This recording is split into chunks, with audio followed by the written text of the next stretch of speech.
Welcome to the Elijah Rising podcast. Elijah Rising is an organization empowering women recovering from sexual exploitation. This episode is going to help you become more aware about the issue of sex trafficking and inspire you to take action.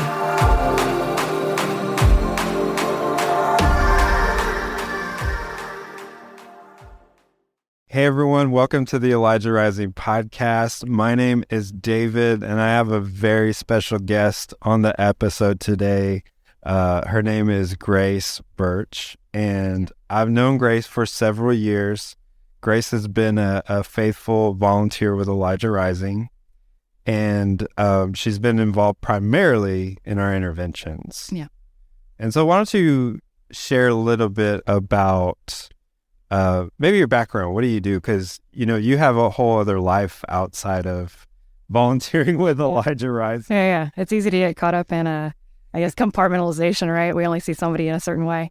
So I'm an importer, and I think it's interesting specifically to do IMBs because as an importer, part of trafficking is importing people, right? I do importing of commodities, lighting That's fixtures. good to clarify. Yeah. I was like, well, before I just go shove my whole foot in my mouth, I import lighting fixtures for commercial and large-scale distribution.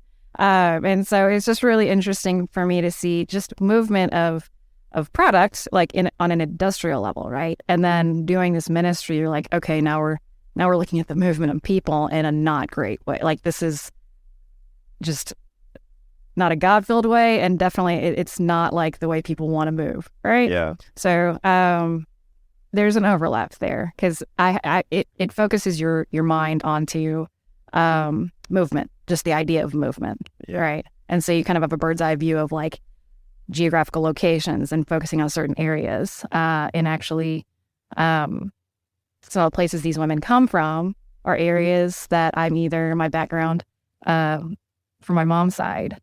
Like in Taiwan, the people that I mean out in the streets or, out in these brothels, like I have that cultural background because I focus on Taiwan, or in my work, I focus on, certain regions of China that are factory related, but so many of the women come from those regions too. So there's so much just overlap between my professional lifestyle, seeing some of the things that I see with you guys. And, it brings in obviously my cultural background or my family background.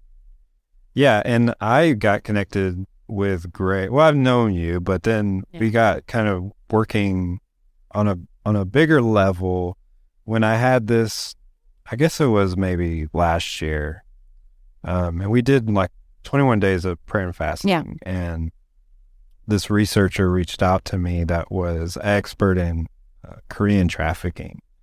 And she just shed light on so many different things, and I realized, we were using this stat at the time, or this quote, that there's more brothels than Starbucks. And, that was a great way to get people to recognize, hey, this is just a widespread problem.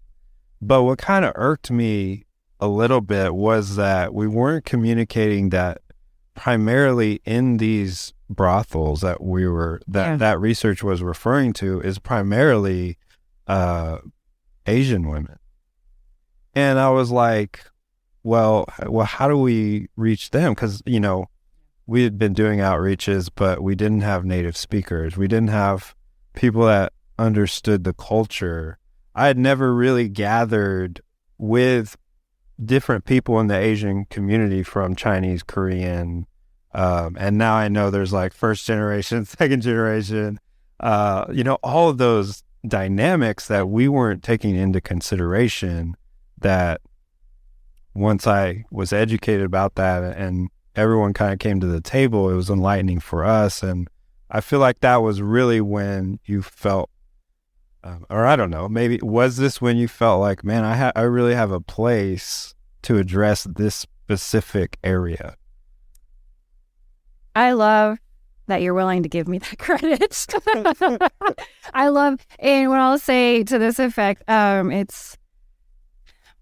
I have always felt called in some way, shape, or form. There's always been a seed in my life, ever since I was younger, for women and children specifically.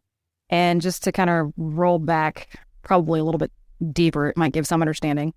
It always made me very angry in Chinese to have the one-child policy that did not value their daughters. So that is part of the seed that was really planted. And I come from a line, like the Taiwanese women on my mom's side are very strong, like matriarch types, or just very strong women. And it's part of because they had to work for everything. It's not to say the men didn't. It's just there was a lot of pressure on the women. And so from that, and I'm also the firstborn child, firstborn grandchild. And as a female, I always wonder if the firstborn was a grandson, how different would that look, right? I grew up very traditionally. My father's American, but even my American friends with two Asian parents, I'm accused by some of them I'm a little bit more immigrant than they are. Like I am more, some of them, what they call FOB, is fresh off the boat, right? I don't, you know, it's just terminology, cultural terminology, and Asian American, right, culture, and it helps bridge our parent generations from us. My mother that's something that she had to deal with her children. So that seed was planted early on because I not only just for having one Asian parent was a very extremely traditional Taiwanese family, and so I grew up with a lot of respect for that culture. And my father being American was actually there's a lot of overlap with some of those values in Taiwanese society and some older American, it's virtues, I guess. So it was just a general respect for the family structure but what peaked really was just the delineation between men and women and their roles. And I could never wrap my head around why are daughters not valued the same way as sons? Because I look across the board at my Asian American peers and I see the peers that I have that have only sisters or other oldest daughter. I mean, these are incredibly thick-skinned women and they're fantastic. So that leads me, fast forward 15 years or whatever it is. Even in college, though, when I was in Atlanta, I was in school in Atlanta. It's just one of those things that kind of nagged at me. And God works in such funny ways because while you guys are praying and fasting and you are actively trying to organize, right, or structure this organization, you guys started as a prayer group, right? Yeah. So, from college, 18, 22 years, so on and so forth, I think I've mentioned to you before, it is very much God being a lamp unto my feet and a light into my path, and the onus is on me picking my feet up. And so I laugh at you giving me credit for hearing that call, because this has just been years of saying, God, I think a lot of Christians are, they kind of, some prayerfully and some are hemming and hawing of, what is my calling? Yeah. Some of us respond to that. Some of us will actively pray that. Some of us are just too lazy to pick up our feet. Okay? And so wherever anybody that is listening to this, wherever you fall in that, like, I really hope that ask God how to pick up your feet and move, right? And so going back to last February when I first showed up to do IMBs, I completely fell into it. This was not IMBs, just clarify, illicit. Yeah, massage. And I remember thinking, all right, Lord, I know I'm supposed to move. I don't know where I'm supposed to move. I don't know what I'm supposed to do. I've been sticking with Elijah Rising. And prior to this, I was doing research on different anti-trafficking organizations in Houston. You guys are what I landed on 6 or 7 years ago, right? So that was an active decision. Like, I want to see what is biblically based and what is actually serving the call to action and who is actually going back to the Bible and to God and submitting to God. This is your work. Use us. And not to cast aspersions on any other organization, but this was my organization of choice because it was so bold. So last February, I signed up for intervention and I said, I'm not ready for strip clubs. So I clicked on IMBs and I'd completely forgotten everything I knew growing up about IMBs being oriented to Southeast Asian women. Really? Because that first ride, we show up and we start doing intervention, just introducing ourselves. The first ride is 3 men on my team, which I was told was not normal. Yeah. I was the only woman on that team. So I had to go into every spa. Otherwise, it looks like you've just got men looking to purchase, right? So I was asked, hey, just FYI, this is not normal. You have to go in every single one, though. I was like, okay. So that was interesting. And then the first spa, which is that we went to, is in North Houston. Not typical for Southeast Asian people to be in. That's not their typical area of Houston. I had no idea. So there's definitely pockets of the city, but the reality is it exists everywhere, right? So, and we are like, Houston is like aspiring to be the ultimate land of strip malls.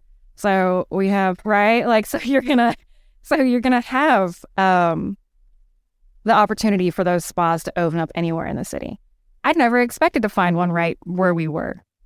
And, so the team lead is like, well, hey, number one, we almost always have more than one woman, but we don't tonight, so you have to go into everyone. I was like, okay, check and check.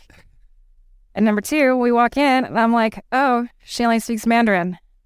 Or, she might have been Cantonese and spoke both, but that was the language barrier there. So I was like, okay, well, I guess I'm picking up this torch.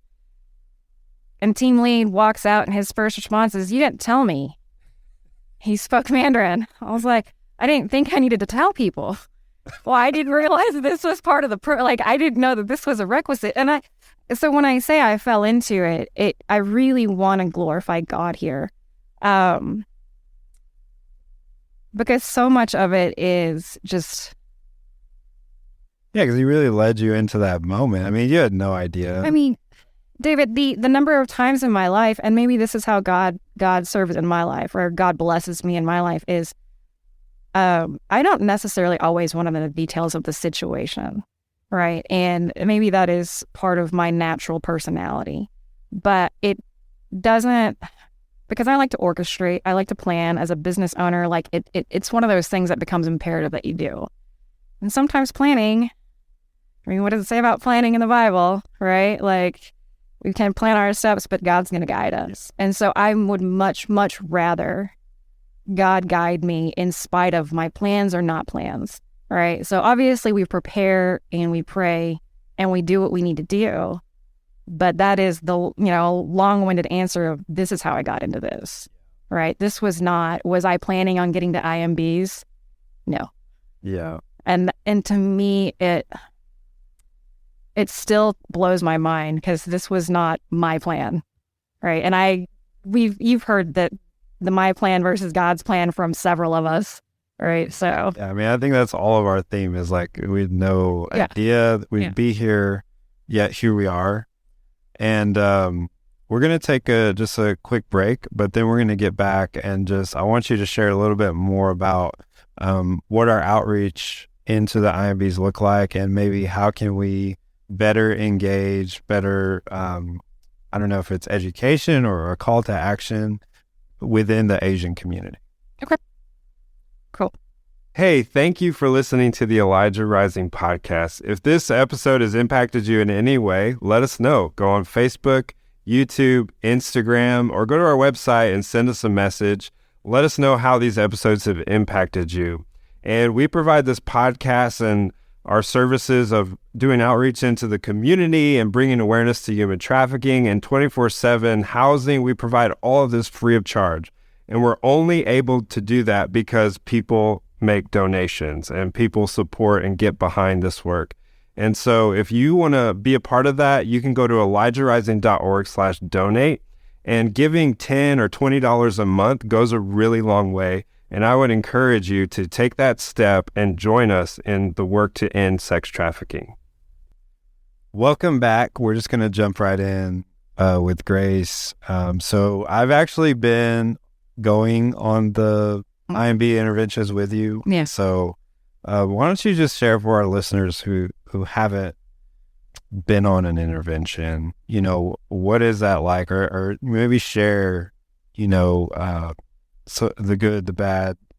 It's a positive encounter. I know we've had times where doors have just been closed on us, but share about it.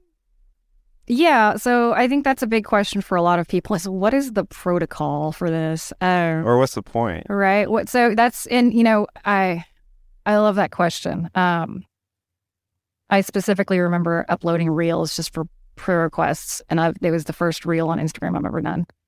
And there's two people who I love dearly. They're both Taiwanese American. And the first question from one of them, which I expected, was, why are you doing this? Right. And why is the purpose is to show them what Jesus, the Jesus's commands of loving your neighbor as yourself. And you've got to define here. I mean, obviously you love the Lord your God first, but the point isn't to drag them out and have some victory story.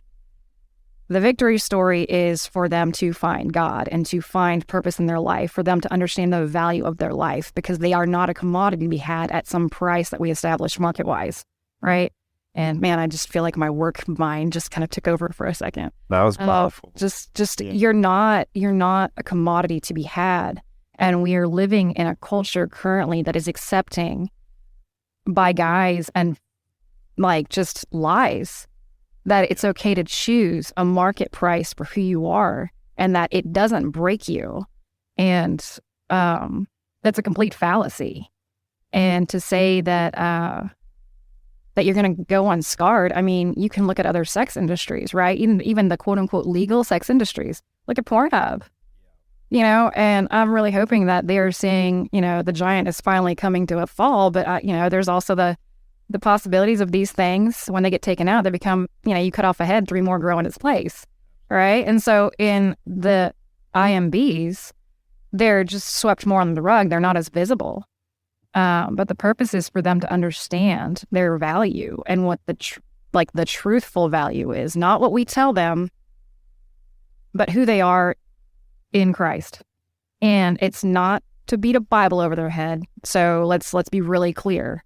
Yeah. This is to show people that don't know God's love what that looks like. And so when you walk in with that in mind, no sermon ready to preach at them, right? You're looking at them as God's child in the image of God, whether they know it or not, and you're loving them where they're at, on top of any gaps in generation, culture, language, whatever that looks like. Communicating somebody what love looks like, that is in itself like its own language, right? And so often when we feel like we need to go save somebody, or we have a mission, or we turn somebody into a project, right? That it just we completely sacrifice the greater cause, right? Yeah. And so when my friend asks me, "What's the point?" and he's like, "Is it to get them out?" I'm like, "That would be awesome."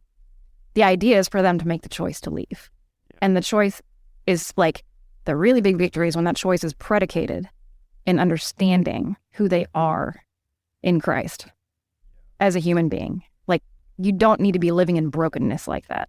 Right. And that said, the IMBs take so many different forms. And there's so many. Right. Like on our route, we drive by several other ones that, we don't. We get through 8 or 9 in one night. I'm like, Houston's got, TikTok. We've got like, what, 500, 700? Like, what, and we name more teams. Yeah, hello. The whole reason for this podcast. and Grace has been beating the drum of we need hands, God. Where are our hands? And you have to remember, we're going to knock on doors for teams, right? But God's going to provide them when He provides them. And we have to be patient and joyful. We can't, you're never going to force a situation. Yeah. So that's the first, I guess, to answer why we do this. It's not saving people from, us saving them according to our own agenda. That is definitely not the case. Yeah. And we do it, we want to be non-judgmental. Again, people think, why don't you just kick down the doors and pull them out? And it's like, well, that's kidnapping. Like, that's not what it is. We're going and, we walk in and sometimes we're welcome. Yeah. And then sometimes we're not welcome, or sometimes we're welcome one week and then the next week, we're not welcome. But the goal is, it's it's continually going. It's being consistent. Yeah. And when that one night when we went out and it was just like pouring rain, I think it was like really cold. It was cold, and they asked us why we were there. Yeah. I'm like, I mean, you could just say, I grew up in Houston. We all grew up in the Bayou, right? Now, I mean, just all jokes aside, I mean, that Southeast Asian cultures, and I would argue a lot of people, actions speak louder than words. But Southeast Asian cultures are very nonverbal. So actions will always be louder than your words. Like, it's particularly noticeable, right? That's important. Yeah. So in Western, words of affirmation are a huge thing. Verbal everything is a huge thing. Verbalizing and the way, I mean, Japanese people, Korean people, Chinese people, the way they process emotions is not always verbally. Like I run my business with my mother. I've learned so much about that woman in the last 10, 13 years of my life, just being in a business with her, that I never picked up on when I was 16. And I'm like, she has taught me so much just non-verbally. Her micro triggers to when I can tell she's stressed out about whatever international situations we're dealing with, right? I'm like, and I think that's part of like our call to see people on that level, right? To understand. And so culturally, it's such a big deal. It's like when you already have an understanding of nonverbal communication and, personality type, some people are really good at nonverbal naturally, right? And maybe they struggle with verbal. So here you have a bridge where you have to be able to do both. And you're also submerging yourself into a culture that is very heavily nonverbal. But verbally, they're going to ask you why you're there. And so you've got to understand how to use those words when you're required to put something forward, right? So it's something of this balancing act. And frankly, I don't feel pressured or obligated to come up with all that by myself, right? So I rely heavily like biblically. And also on my relationships with my aunties, my immigrant aunties and my mom, and just to navigate the cultural structure of generation 1, immigrant generation, and generation 2, which is, American born. And then the authority structure, which is a very Confucian thing, right? Like Confucius structure, or Confucian structure is like authority structure. You've got the family hierarchies and authority hierarchies. And so when I walk into those brothels, I have that already just so heavily instilled in me, right? And I think when you go to another culture, if I were to go to an African country and walk into somebody's place of business, when you're unfamiliar with something, you have a respect for them, just as a human being, you want to show them that reverence, right? So even you going in, David, you're showing them that reverence and submitting to their comfort level, right? So, and I don't want to say that it's not mimicked. It's not mimicking the culture necessarily, like our nonverbal understandings of each other, because you don't necessarily have the understanding. Yeah. But it is a reverence that is replicated, right? It doesn't come from the same place necessarily of understanding, but it's replicated. And so that I want to encourage anybody that's called to this. Language barrier is a thing. And I believe that we're going to have teams that come to us that have the languages instilled in them, right? Yeah. But we also need hands of people that are just willing, right? And a big part of going on to intervention is the willing, like just let the willingness be there and let that be your first step. And then see what comes after that. Because I am a testament in itself of like, in my own life of move your feet and then God directs your path. Like that's very much how I ended up here. Yeah. Yeah, and I think you're hitting on something important that, Western culture doesn't really understand. Because for me, when I was invited to share at a Chinese church in Spring Woodlands, I'm just throwing out terms like sex trafficking and, because that's how it is. You just say whatever. It's the American like freedom of speech. Like You're open to talking about everything. And frankly, my mother is such a, and so is my father. I never, we definitely didn't talk about sex growing up. Like that was one of those things you learn in biology. Right? But they never shielded us from anything that happened outside of our house. They made it very clear. You're safe inside these four walls. They raised us with Jesus. All right.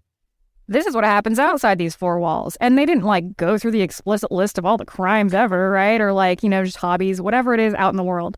But if we had questions, it was okay for us to ask like, hey, mommy, I saw this today. And a lot of, it's just that kind of stuff. So she was always open for conversation and she's naturally very curious. So I wasn't always limited in the same way. For her being as traditional as she is in values, she was very open to having those conversations. And but do you see it as kind of a challenge within?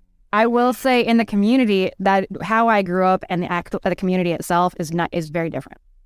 So I think in that respect, I grew up differently. And I actually took like a small survey, like a 3-question survey.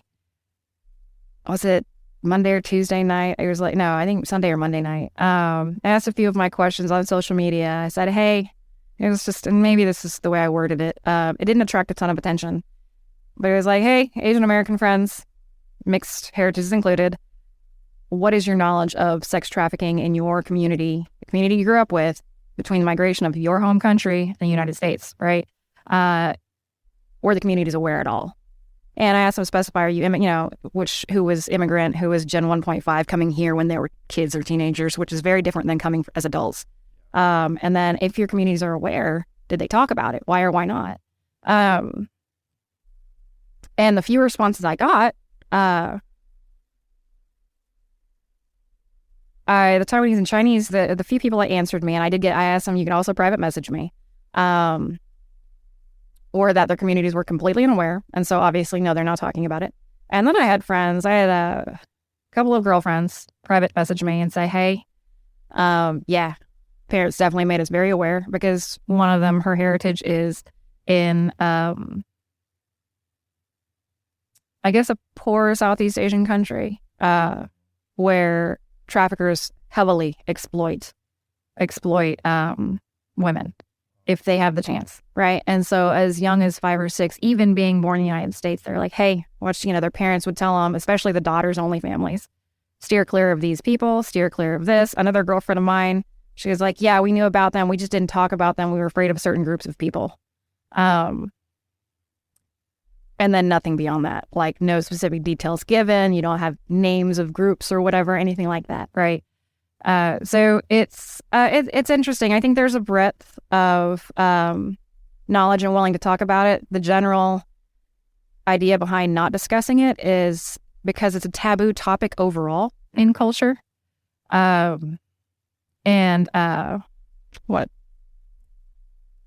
also because there's a fear base. Some of the lack of conversation is predicated in fear, or it's just not something that you really want to talk about. Like I understand there's some manipulation there. It was like an honor thing, like this isn't the space to talk about this topic. So that's the taboo portion, right? And then after that, it's like you start talking about the dangers of it, or you talk about the groups of people behind this in certain countries, and it's like, oh, we just stay away from that because it's unsafe. And safety is actually a giant pillar. Safety and security is a pretty big pillar. I think everybody wants it, but it's a very big pillar in the livelihood of Asian cultures that I've experienced. So personal, family, like my grandparents, I never heard them say, I love you. Whenever we parted ways, they said, be careful. That was their version of I love you. And I remember the first time my mother said the words, I love you, because it was such a weird moment. I knew always. There was not a doubt in my mind that she loved me, but those types of verbal cues, nonverbal cues, to be told, be careful, and that's the way of expressing that concern, that says something about safety, right? Safety, security. They want you to come back. And I mean, that's not a bad thing. It's just communicated in a very different way. Yeah. Well, Grace, this has been so insightful. And I want to talk to our listeners, like, you know, if you're in Houston and you've been kind of on the fence about joining an intervention, or maybe you've been on an intervention in the past, but you've been thinking about, you know, coming again, what type of people are we looking for, you know, specifically IMB interventions? Okay. I want to just tell me if I'm wrong on this. I want to kind of rewind just a quick second with what does it look like? Because I don't know that we got into the why, but I don't know if we got down to like, here's a list of stuff. Yeah, dude, I definitely have, I'm good at talking outside the actual question sometimes. So the kind of people we're looking for, I would love to have Mandarin speakers, Vietnamese speakers, Cantonese speakers. That would be such a wonderful thing. But first and foremost, you need to have the willingness to serve. You need to submit to God's authority in a way where you cast aside your expectations. And what you can expect on this is that we usually have somebody praying in the vehicle, right? We always have somebody who's a lookout. So to address any safety concerns, preferably, like, typically the person that I leave in the vehicle praying is somebody that can drive in the event that you need to drive the vehicle immediately. Which has never happened. Yeah, so that has never happened, but we do take safety precautions, right? Typically a team is minimum 3 that is required. 1 for prayer and driving, and the other 2, we go 2 by 2. Like, I'm not walking to any of these places by myself. So the smallest teams I've ever run were 3-person teams. And typically the largest size team I look for is a 5-person, including myself, 1 for vehicle capacity. And also you're not trying to roll in like 5-6 people deep into a spa where their living room space or their entry space, it's, you don't want to overwhelm them. It's already curious enough when you have, a couple of Christian women from a church wandering in and they already, you're kind of unexpected. So there's shock value in that alone. You don't need to intimidate them with more people. Yeah. Right. Third, the expectation. This is a long-term ministry. When you build relationships, it's not a hit and run. And if that is hopefully I'm not offending anybody. If that is your call to ministry, this is not for you, because this is about relationship building. We are in a relationship with God. We are building relationships with these women. And so you need to show up repeatedly. The only reason we've had any kind of response from any of them is because we've shown up repeatedly. Yeah. The leader before me did not speak a word of Mandarin, and he is my predecessor, and I can go into at least 2 of those spas, and they remember him, and they still ask about him because he's a big jolly giant. Brian, shout out to... Yeah, I was like, Brian, I hope you hear this. We were walking through a parking lot once, and I looked over and it dawned on me. I was like, do you ever think, because he's 6'5" or something, I was like, do you ever wonder what people think when they see us walking into a spa next to each other? Like, the man weighs 3 times as much as I do, and yeah. So anyways, going back to expectations, search the posture of your heart. Be willing. All the extra natural gifts, language, the look. I don't necessarily have the look. God will work, that'll be handled. Those are features that can be used, right? I think that was a great... there was something else that kind of captured my mind. I mean, we've done some really just, I guess, unorthodox. I don't know what orthodox is in this situation, but I mean, we've walked in with gifts prepared for the ladies. I like to snack, so I was like, they might like to snack. Maybe they're hungry, and it is overwhelming. I go to a Taiwanese bakery, and they always take them. I'm like, I will share food if you trust me in these pastries or whatever, right? Then I will happily share them with you. And that has gone. Like, I much prefer the acts of service and showing up to them first, build the relationship. And then, you know, we give them gifts. We pray with them, and so many of them are open to prayer, right? But it's just, I think the first step really is just show up without expectations. Nobody is a superhero in this, and in relationship building, you will learn about yourself and your gifts and your limitations and why you have to lean on God in order to do something like this, because you and you know, including myself, all of us have some kind of brokenness that we have to point back to Jesus for. And so us going into the spas, that's just a certain brand of brokenness, right? Yeah. So. Yeah. Thank you, Grace. This has been really insightful. And if you want more information about Elijah Rising or interventions, you go to elijahrising.org. And on our volunteer page, you can actually sign up. We have more of a robust kind of application process, training process that we're unrolling in these next couple of weeks. You guys have gotten so organized. It's amazing. No. Okay. Grassroots to full-fledged, y'all have awareness. It's incredible. In this small business owner, I think that is a gift that God has given. You know, he's blessed my company in a way to where those lessons, those intangibles are so visible. Like watching you guys grow, getting to see how y'all have grown.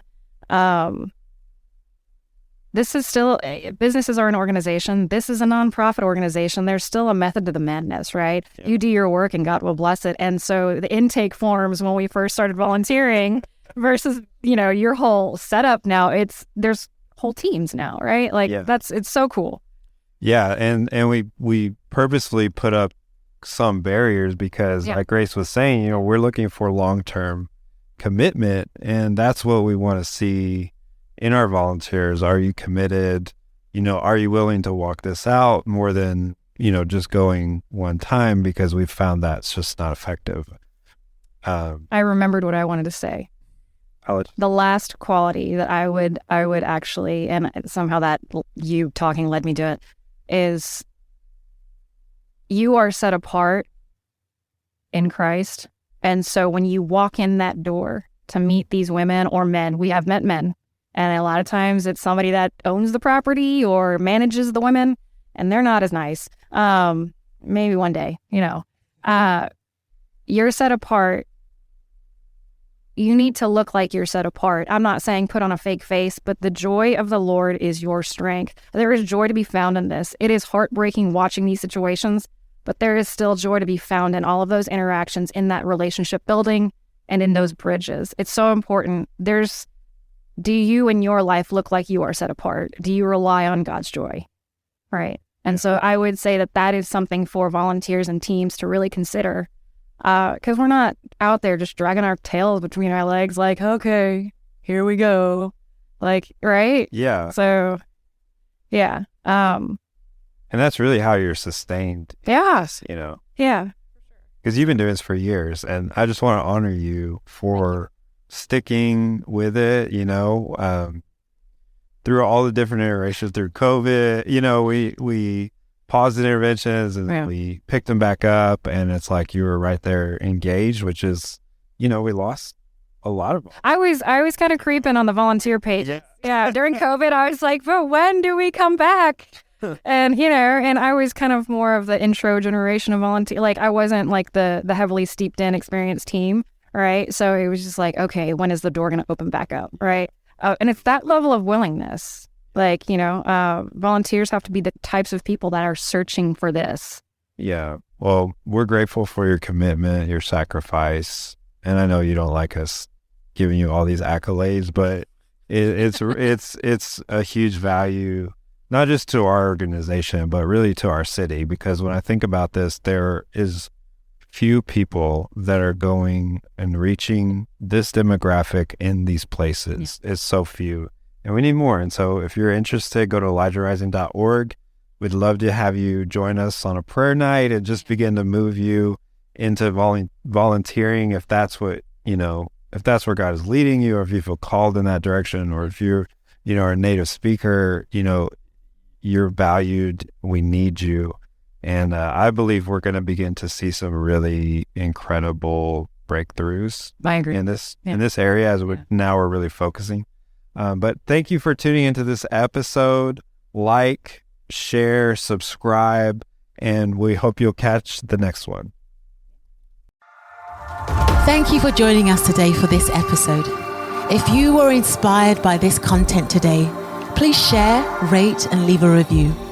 Also, please consider making a donation at elijahrising.org/donate. Your support helps us continue the vital mission to combat sex trafficking. Until next time.